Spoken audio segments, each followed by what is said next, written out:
ନମସ୍କାର ବନ୍ଧୁଗଣ, ହଳଦୀ ସାଧାରଣତଃ ସମସ୍ତଙ୍କ ଘରେ ଖାଦ୍ୟରେ ସ୍ୱାଦ ପାଇଁ ବ୍ୟବହାର ହୋଇଥାଏ। ତାହା ଛଡ଼ା ଏହିପରି ମଧ୍ୟ କୁହାଯାଇଥାଏ କି ହଳଦୀ ମାତା ଲକ୍ଷ୍ମୀଙ୍କର ଅତ୍ୟନ୍ତ ପ୍ରିୟ ହୋଇଥାଏ। ଖାଦ୍ୟରେ ବା ରୋଷେଇରେ ହଳଦୀର ବ୍ୟବହାର ନହେଲେ ମଧ୍ୟ ମାତା ଲକ୍ଷ୍ମୀ ଅଶାନ୍ତି ହୋଇଥାନ୍ତି। ଖାଦ୍ୟରେ ସ୍ୱାଦ ଦେବା ସହ ଏହି କାରଣରୁ ମଧ୍ୟ ହଳଦୀକୁ ରୋଷେଇରେ ବ୍ୟବହାର କରାଯାଇଥାଏ। କିନ୍ତୁ ଏହା ବ୍ୟତୀତ ହଳଦୀରେ ଆହୁରି ଅଧିକ ଚମତ୍କାରୀ ଗୁଣ ମଧ୍ୟ ରହିଥାଏ। ଏହି ଗୁଣମାନଙ୍କ ବିଷୟରେ ଆମର ଜ୍ୟୋତିଷ ଶାସ୍ତ୍ର ତଥା ବାସ୍ତୁଶାସ୍ତ୍ରରେ ମଧ୍ୟ ଉଲ୍ଲେଖ ହୋଇଅଛି। ଏହି କାରଣରୁ ଏହାକୁ ଖାଦ୍ୟ ପଦାର୍ଥରେ ବ୍ୟବହାର କରିବା ଛଡ଼ା ଅନ୍ୟାନ୍ୟ ମାଙ୍ଗଳିକ କାର୍ଯ୍ୟ ତଥା ପୂଜାପାଠରେ ମଧ୍ୟ ବ୍ୟବହାର କରାଯାଇଥାଏ।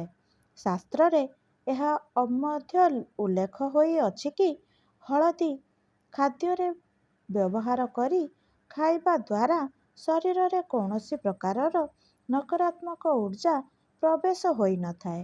ଏହାଦ୍ୱାରା ହଳଦୀକୁ ଶରୀରରେ ଲାଗିବା ଦ୍ୱାରା ଶରୀରରେ ଥିବା ରୋଗ ଜୀବାଣୁ ନଷ୍ଟ ହେବା ସହ ଶରୀରରେ ସକାରାତ୍ମକ ଊର୍ଜା ପ୍ରବେଶ ମଧ୍ୟ ହୋଇଥାଏ। ଏହାଦ୍ୱାରା ମନ ମସ୍ତିଷ୍କ ପ୍ରସନ୍ନ ହୋଇ ରହିଥାଏ। ସ୍ନାନ ଜଳରେ କିଛି ହଳଦୀ ପକାଇ ସ୍ନାନ କରିବା ଦ୍ୱାରା ରାଶିରେ ଗୁରୁ ମଜବୁତ ହୋଇ ରହିଥାନ୍ତି। ନିଜ ଇଚ୍ଛା ଅନୁସାରେ ଜୀବନ ସାଥୀ ପ୍ରାପ୍ତ ହୋଇଥାଏ। ଏହା ବ୍ୟତୀତ ଯେଉଁମାନଙ୍କର ଜାତକରେ ମାଙ୍ଗଳିକ ଦୋଷ ରହିଛି ସେମାନଙ୍କ ଦୋଷ ମଧ୍ୟ ଖଣ୍ଡନ ହୋଇଥାଏ। ଭାଗ୍ୟ ଉଜ୍ଜଳମୟ ହୋଇଥାଏ। ପ୍ରତିଦିନ ତମ୍ବା ଲୋଟାରେ ଚିମୁଟାଏ ହଳଦୀ ପକାଇ ସୂର୍ଯ୍ୟଙ୍କୁ ଜଳ ଦେବା ଦ୍ୱାରା ଜୀବନରେ ଥିବା ସମସ୍ୟାରୁ ମୁକ୍ତି ମିଳିଥାଏ।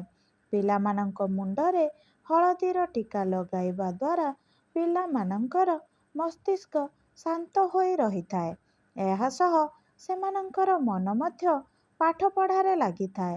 କେବଳ ପିଲା ନୁହନ୍ତି ଅପିତୁ ବଡ଼ ଲୋକ ମଧ୍ୟ ମୁଣ୍ଡରେ ପ୍ରତିଦିନ ହଳଦୀର ଟିକା ଲଗାଇବା ଦ୍ୱାରା ଜୀବନରେ ଥିବା ସମସ୍ୟାରୁ ମୁକ୍ତି ମିଳିଥାଏ। ଘରର ମୁଖ୍ୟ ଦ୍ୱାରର ଦୁଇ ପାର୍ଶ୍ୱରେ ହଳଦୀର ସାହାଯ୍ୟରେ ଦୁଇଟି ସ୍ୱସ୍ତିକର ଚିହ୍ନ କରିବା ଦ୍ୱାରା ଘରେ ସୁଖ ଶାନ୍ତି ଓ ବୈଭବର ବୃଦ୍ଧି ହୋଇଥାଏ। ଘରରେ ଥିବା ନକାରାତ୍ମକତାର ନାଶ ହୋଇଥାଏ। ତାହା ସହ ଘରକୁ ମାତା ଲକ୍ଷ୍ମୀ ଆକର୍ଷିତ ହୋଇ ଆସିଥାନ୍ତି।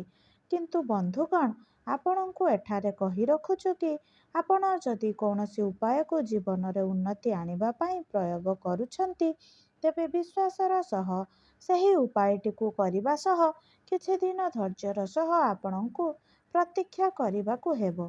ଧୀରେ ଧୀରେ ଜୀବନର ସମସ୍ତ କଷ୍ଟ ଦୂର ହୋଇଯିବ। ବନ୍ଧୁଗଣ, ଯଦି ଏହି ଭିଡ଼ିଓଟି ଭଲ ଲାଗିଲା ତେବେ ଗୋଟିଏ ଲାଇକ୍ କରିବା ସହିତ ଏହାକୁ ସେୟାର କରିଦିଅନ୍ତୁ।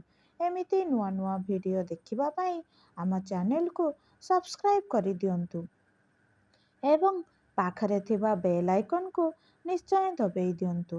ବନ୍ଧୁଗଣ, ଭକ୍ତିରେ ଥରେ ନିଜ ଇଷ୍ଟଦେବଙ୍କ ନାମ କମେଣ୍ଟ ବକ୍ସରେ ଅବଶ୍ୟ ଲେଖିଦିଅନ୍ତୁ। ପ୍ରଭୁଙ୍କ କୃପା ହେଲେ ଆପଣଙ୍କ ଜୀବନର ସବୁ ଦୁଃଖ କଷ୍ଟ ଦୂର ହୋଇଯିବ। ଭିଡ଼ିଓଟିକୁ ଶେଷ ପର୍ଯ୍ୟନ୍ତ ଦେଖିଥିବାରୁ ଧନ୍ୟବାଦ।